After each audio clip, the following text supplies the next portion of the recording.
Whatto chaps, so recently I've been playing Torchlight 2 and I felt like talking about it.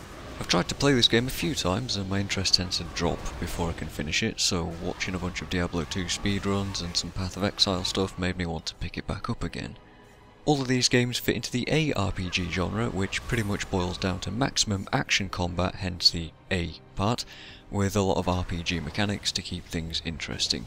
With a top-down view, you point and click to move around and blow up lots of monsters with delightfully satisfying spell effects. There's 4 classes in the game, and you can't really customise how they look very much if that's something that you're into until you get some gear sets. Luckily, most of the items look pretty fancy anyway, so I've gotten away with looking a bit mishmashed with whatever lucky loot I've managed to grab. What you're watching at the moment is the embermage class at roughly level 50 near the end of the game's story. Max level is 100 in case you're wondering, and the other classes are the berserker, which kind of acts like a barbarian with wolf based skills and some other stuff. The engineer, which is potentially super tanky but can also play as a sort of summoner class. And the outlander, which I don't know a whole lot about, but it looks like a cross between a gunslinger, a ranger and an assassin, maybe. Now this particular embermage doesn't need a whole lot of description, you've probably got the gist of it already just by watching it. It's your basic elemental wizard slash sorcerer class with a lot of flashy magic effects. Now I don't know a whole lot about builds for Torchlight 2, and I think I've run up against a ton of difficulty spikes with this one in veteran difficulty, lots of one-shot kills when I make a mistake, but I'll leave a link to a forum thread which I've been using to the build that I'm going for in the description. To give a quick rundown of the Tri-Sorc build, is what it's called, it uses skills from all 3 elemental skill trees, hence the name, but focuses on mainly using Frostwave to blow things up.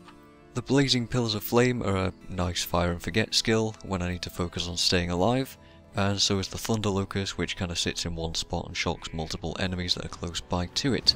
I've also got Ice Prison, which traps enemies in a ring of ice that can protect me for a short time, and Death's Bounty, which is like a curse that can give me health and mana back when I kill things. And while I don't use them very much, Immolation Aura is a ring of fire that I can put on to reduce damage at later levels, and Frost Phase is a short teleport panic button sort of thing. Essentially, all I really do is blast frost waves at enemies and hope they die quickly.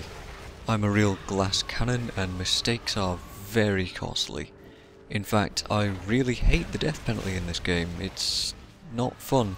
You can revive in town for free, but waypoints are so far apart from each other that it can take absolutely ages to get back to where you died, and the maps are enormously vast. The other option is to pay out of the nose in gold to res at the start of the area that you died in, which is always a big hit on the old wallet, so not really an option. So expect to be spamming waypoint scrolls a lot. And yeah, try not to die. I'm sort of questioning my decision to play on veteran difficulty just because of that, really.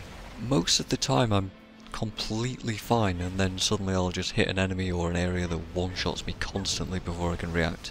I just got the feeling that normal difficulty wouldn't let me show off the benefits of building a character well though, so I don't know, you take what you can get.